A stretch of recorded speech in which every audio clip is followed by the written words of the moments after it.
જ્યાં પણ નજર ફેરવો તો દરેક જગ્યાએ આજ મારો ખેડૂત સમાજ દેખાય છે. તો જે ભારતીય જનતા પાર્ટીના નેતાઓએ અમારા ખેડૂત સાથે દમન ને અત્યાચાર કર્યો છે, આજે કોઈ એના અકાવો અહીંયા જોતા હોય તો જોઈ લો. જ્યાં તમારી નજર પહોંચે ત્યાં સુધી માત્ર ખેડૂત જ ખેડૂત છે. તો હવે આપણે આપણા વિદ્યાર્થીના નેતા અને આપણા સૌનું સમગ્ર ગુજરાતમાં અવાજ ઉઠાવતા હોય એવા આપણા વિદ્યાર્થી નેતા શ્રી યુવરાજસિંહને હું નમ્ર વિનંતી કરું કે આપણે પ્રવચન આપશે શ્રી યુવરાજસિંહ જાડેજા.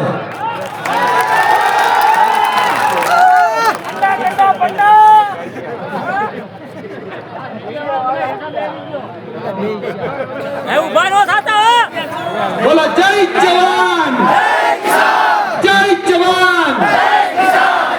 કામધેનુ ને મળે સુકુઈ તણકલું અને લીલાછમ ખેતરો આખલા ચરી જાય છે. અને એ આખલાઓને આજે આ પાંચાલની ભૂમિ ઉપરથી યાદ કરવા માંગીએ છીએ કે 2014માં ગુજરાતના જે પનોતા પુત્રને આપણે દેશમાં લઈ ગયા હતા.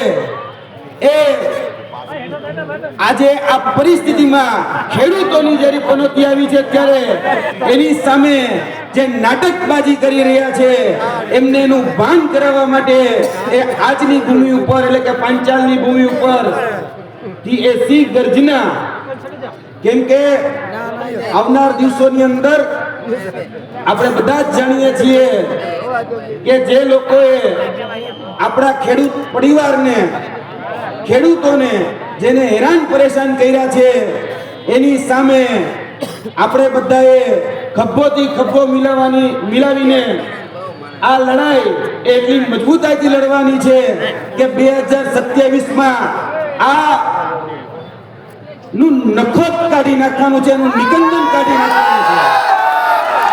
આ ભારતીય કડદા પાર્ટીના એ સુપડા સાફ કરી નાખવાનો સમય આવી ગયો છે. અને અહીંયા ઉપસ્થિત અને ગુજરાતની તમામ પોલીસને કહેવા માંગીએ છીએ કે પોલીસની લાઠી એ શા માટે ખેડૂતો ઉપર વરસી રહી છે? આ કાયદાની લાઠી હોવી જોઈએ, આ કમલમમાંથી લાઠી ઉપરથી ન હોવી જોઈએ. કારણ કે આજની જે લાઠી છે એ ભેદભાવ કરી રહી છે. આજની લાઠી એ ખેડૂતો ઉપર દમન કરે છે. એ લાઠી ત્યારે ભારતીય જનતા પાર્ટી ઉપર દમન નથી કરતી. આ જે લાઠી છે એ ગુજરાતના યુવાનો ઉપર, ગુજરાતના પીડિતો ઉપર એ લાઠી સમસમ વાગે છે.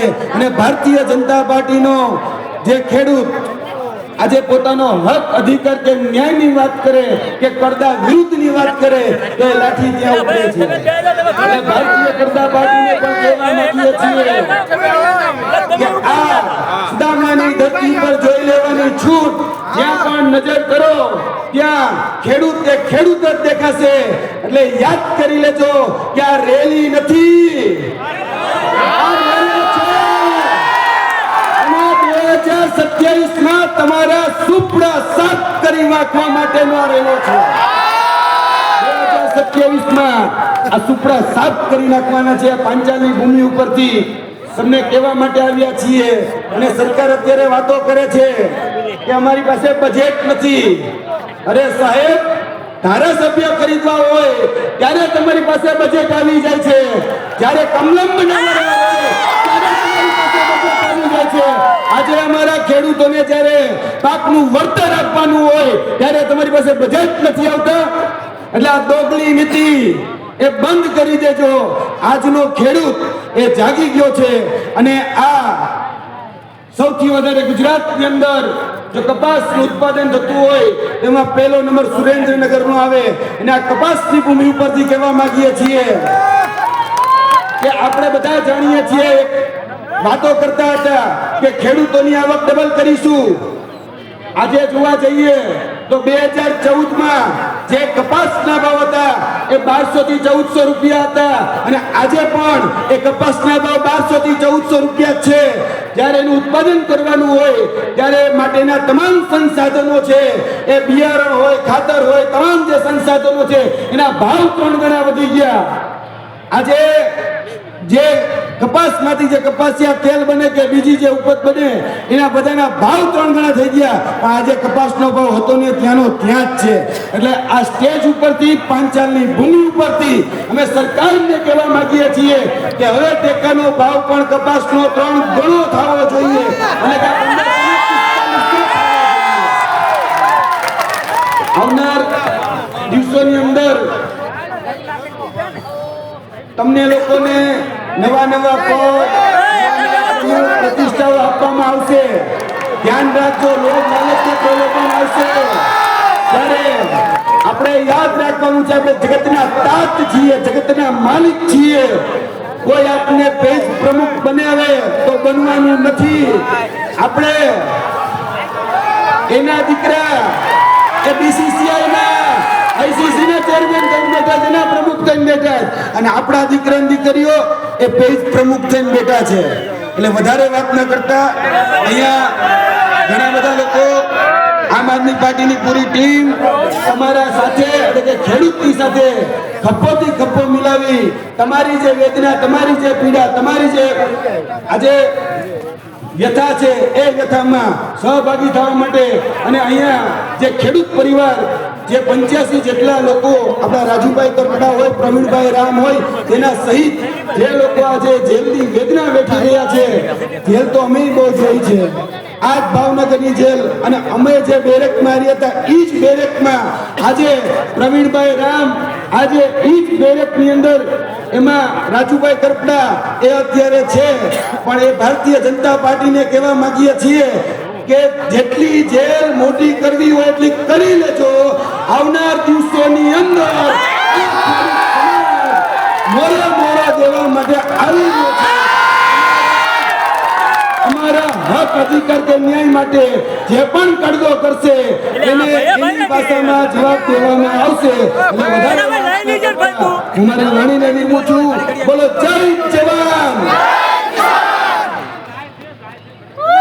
ખૂબ ખૂબ અભિનંદન. એક જોરથી જય બોલશું. જે આપણા ભાઈઓ મિત્રો 84 ખેડૂતો જેલમાં છે ને, 84 ખેડૂતો જેલમાં છે ને, એ અવાજ સંભળાવવો પડે કે આજે 40 થી 50 હજાર ખેડૂતો આજે અમારા જે જેલમાં ગયાના સમર્થનમાં અને અમારા ખેડૂત સમાજના હિત અને ન્યાય માટે ભેગા થશે. બોલો જય જવાન, જય જવાન. અને એ ગુજરાતના મુખ્યમંત્રી ને હાલના વડાપ્રધાન એમ બોલતા હતા કે 2022માં ખેડૂતોની આવક ડબલ થઈ છે. કોઈની આવક ડબલ થઈ છે? અરે જોરથી બોલો, આવક ડબલ થઈ છે? તો આપણા જ મહિલાના આપણા પાર્ટીના એવા આગેવાન શ્રી સાગરભાઈ રબારીને નમ્ર વિનંતી કરો કે આપણા ખેડૂત મહાપંચાયત પદે હુંકાર કરશે. શ્રી સાગરભાઈ રબારી.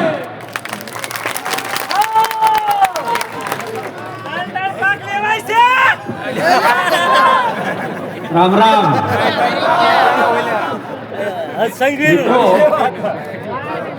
મંચ ઉપર અમારા ઘણા બધા સાથીઓ છે. પ્રદેશ પ્રમુખ માનનીય ઈશુદાનભાઈ ગઢવી, ધારાસભ્યો ભાઈ કરિયા, ચેતરાભાઈ અને હેમંતભાઈ ખવા આપણી વચ્ચે ઉપસ્થિત છે. સંગઠન મહામંત્રી શ્રી મનોજભાઈ સોરઠિયા છે. અને આપ સૌ આ વરસાદી વાતાવરણમાં દૂર દૂરથી તકલીફ વેઠી અને હજારોની સંખ્યામાં આવ્યા છો. આપ સૌનું ખૂબ ખૂબ અભિનંદન.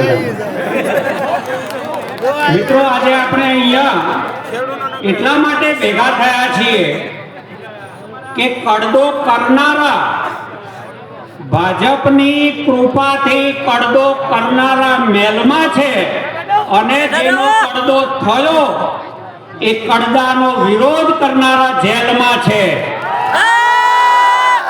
એટલે એકવાર એટલી જોરથી સૂત્ર બોલવાનું છે કે ભાવનગરની જે જેલમાં આપણા સાથીઓ છે એ જેલની દિવાલો ધ્રુજે અને ગાંધીનગરની સત્તાના પાયા તમારા અવાજથી ધ્રુજવા જોઈએ.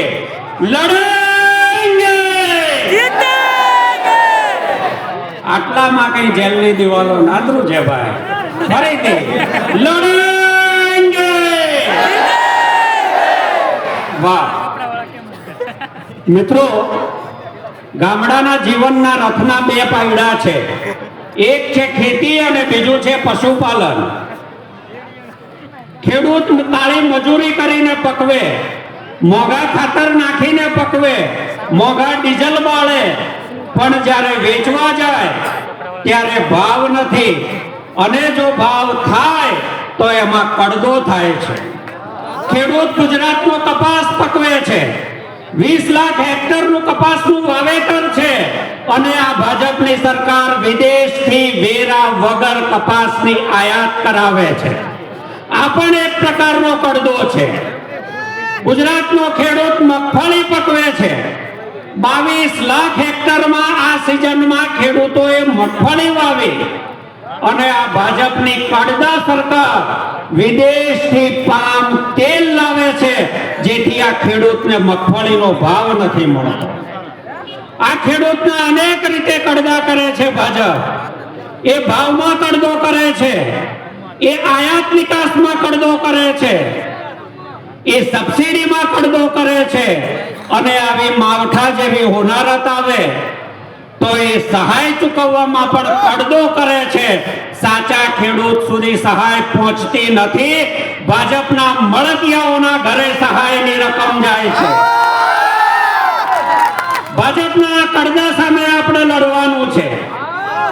ખેડૂતને ભાવ નથી, સહાય નથી, આવક વધતી નથી, ખર્ચા વધતા જાય છે, તો બીજી બાજુ ગામડાનું જે બીજું પૈડું છે, માલધારીને શહેરમાં ઘૂસવા દેતા નથી અને ગામડે વસવા દેતા નથી. અહીંયા કોઈને વાડા આપતા નથી, જૂના વાડા છે ખાતે કરતા નથી. આજે માલધારી દરેક જ્ઞાતિનો છે, ખેતીમાં પૂરું થતું નથી, એટલે પશુપાલન કરવું પડે છે. દરેક નાનો ખેડૂત થોડી ખેતી કરે છે, 2-4 ઢોર રાખે છે, અને ખેતી અને દૂધની આવકમાંથી પોતાના સંતાનોને ભણાવે છે. ખેડૂત કે પશુપાલક જ્યારે બાળકને ભણાવે છે ત્યારે એને રોજગાર આપવામાં આઉટસોર્સિંગના નામે, કોન્ટ્રાક્ટ પદ્ધતિના નામે કે ફિક્સ પગારના નામે આ ભાજપની સરકાર યુવા ધનનો કડદો કરે છે. આપણે લડવા નીકળ્યા છીએ ભાજપના કડદા સામે. આપણે જેલમાં જવું પડશે. હું જેલના મિત્રોને મળી આવ્યો છું. જેલમાં જે પરિવારના સાથીઓ ગયા છે એમના પરિવારના ઘરે ઘરે જઈને હું મળ્યો છું.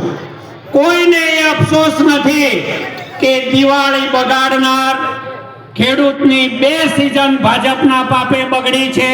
ચોમાસું લેવાનો સમય છે, શિયાળા માટે તૈયારી કરવાનો સમય છે, અને એવા સમયે આપણા પરિવારનો મોભી ભાવનગરની જેલમાં છે. આ ભાજપનું પાપ છે, જેણે ખેડૂત પરિવારની દિવાળી અને 2 સિઝન બગાડી છે. એ ભાજપનો આપણે કડદો કરવા નીકળ્યા છીએ. આવતી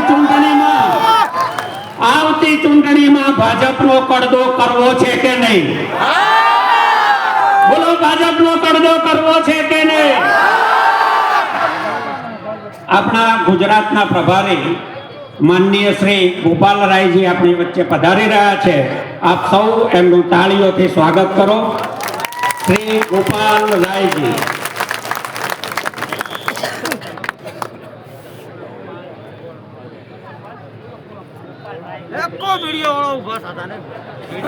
મિત્રો, જ્યારે હું કોઈ માલધારી પશુપાલક પરિવારને મળું છું તો તમે જુઓ કે એમની વેદના શું છે. જેમ ખેતીની વેદના છે એમ પશુપાલનની વેદના છે.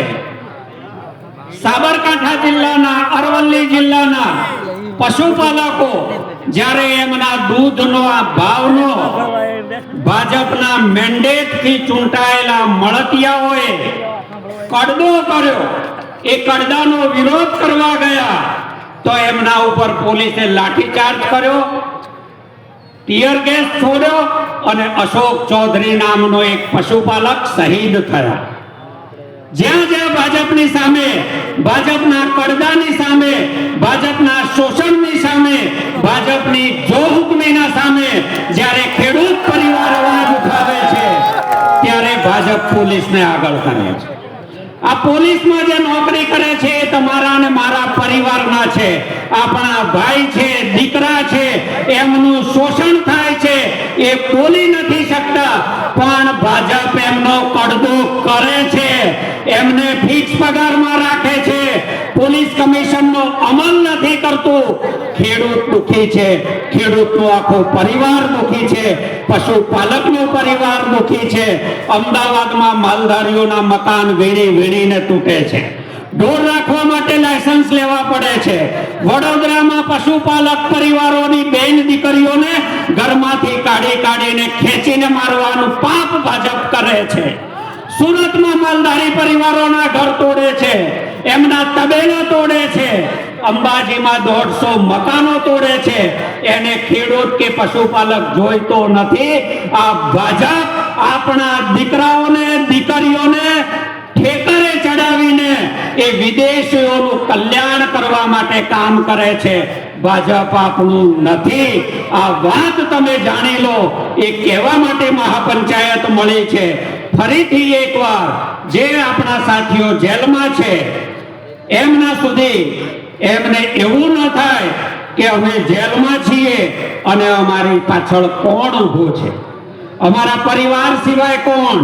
તો એમના સુધી અવાજ પહોંચવો જોઈએ કે એમની સાથે, એમના પડખે એમનો પરિવાર, એમનું ગામ, એમનો તાલુકો, એમનો જિલ્લો, ગુજરાતનો એક ખેડૂત અને પશુપાલક ઊભો છે.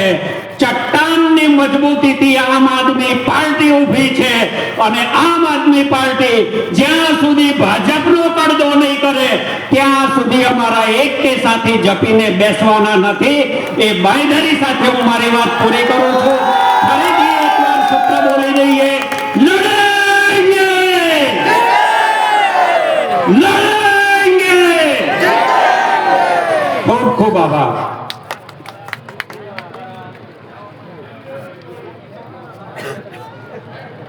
મીડિયા વાળો ઉભા થતા